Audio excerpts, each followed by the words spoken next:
What happens if the future isn't ahead of you, but already in motion? The Maya saw time as a cycle, a rhythm, one that doesn't just carry us forward, but brings us back to what has already been and what is yet to be.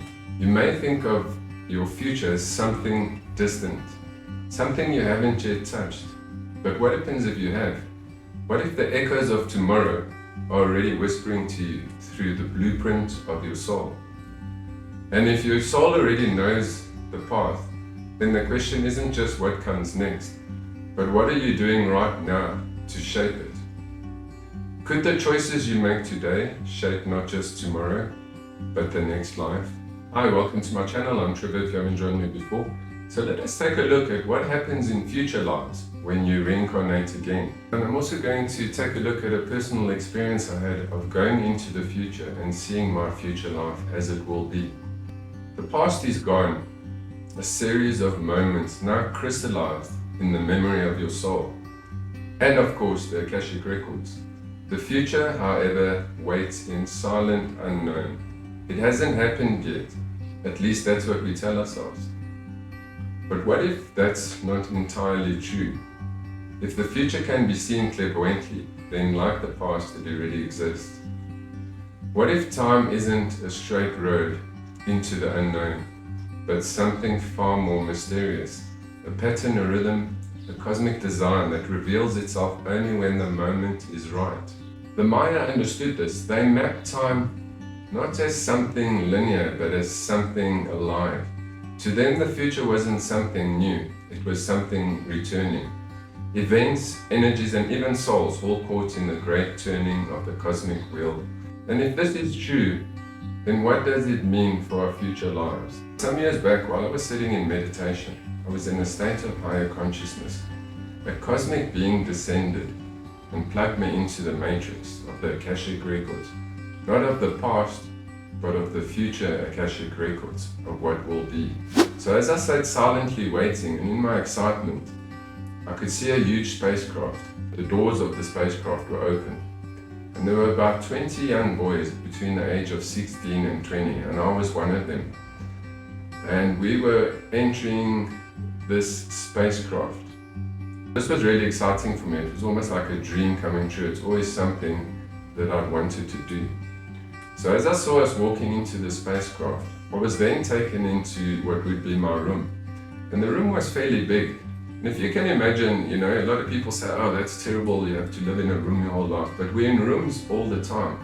I'm in a room at this moment. When you're at work, you're in a room. When you're in the toilet, you're in a room. When you go to bed, you're in a room. When you're eating, you're in a room. So most of the time, wherever we find ourselves, we are in rooms. Just as it would be on a spacecraft. So would it really be that challenging to live in such a kind of environment? And this is really what it made me think. In my excitement, observing the future, this cosmic being mentioned only a few words to me and said, it is not to go for a ride, you are going to live in space. So just hearing those words was a bit of a shock to me, realizing that for hundreds of thousands of years or longer, we've been reincarnating onto the earth. And now, as a youngster, I must leave the planet and leave everything that I've come to know. The mountains, the trees, the rocks, all the people. So it was quite a shock for me, and this, just thinking about it, pulled me out of that matrix. But it has left that impression in my consciousness already forever.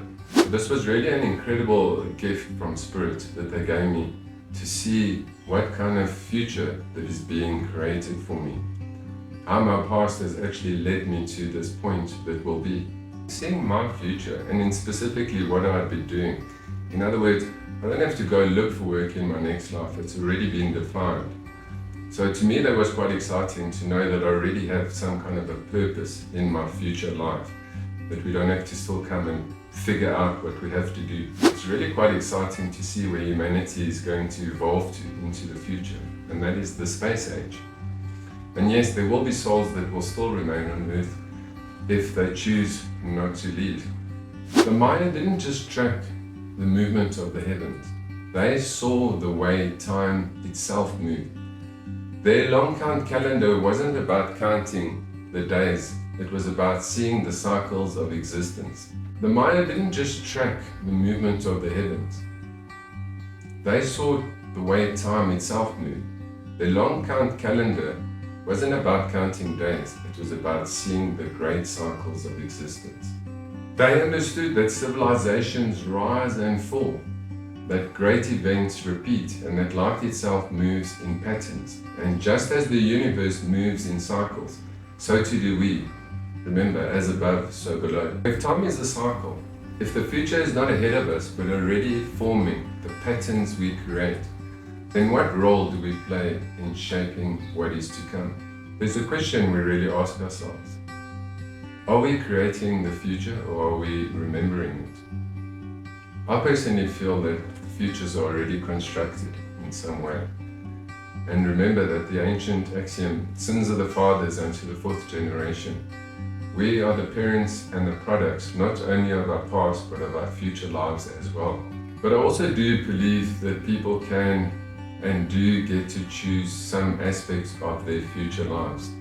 Let me know what you think about that.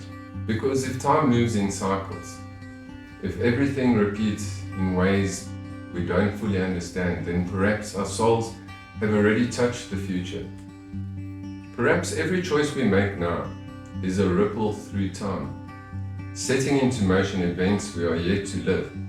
As I said before, I'm going to make a video about the Maya and the cosmic clock, where we will look into this ancient Maya mystery. This cosmic clock activates in all souls during their awakenings and rememberings, or really during the period of alignment. What if your fears, your desires, your unfinished lessons are already waiting for you in your life ahead? What if your next life isn't random, but something you're shaping right now? And what if the universe is already giving you glimpses through dreams, symbols, moments of déjà vu? If the future is built on choices we make today, then we are not just moving forward blindly. We are sculpting our own fate with every thought, every action, and every breath. The future doesn't rush towards us. It waits. It lingers beyond the sight, forming shape only when the moment is right, called the blueprint of life. Unlike the past, which is already solidified, the future remains fluid, shifting, adapting the patterns we set in motion. The ancient ones knew this. They saw life as an unfolding story where every action sent ripples through time, shaping lives yet to come. And if we understood this, truly understood it, how differently would we live? Would we still think of the future as something distant, or would we recognize that we are meeting it in every moment? Now I'll leave you with a question. If you knew that your next life was already being shaped by the choices that you make today, how would you live differently? Would you listen more carefully to the whispers of your intuition?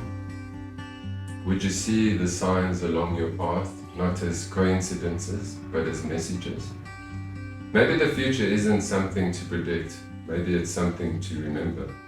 And one day when that moment does come, you'll look back and you'll realize you were always walking toward a life your soul had already seen.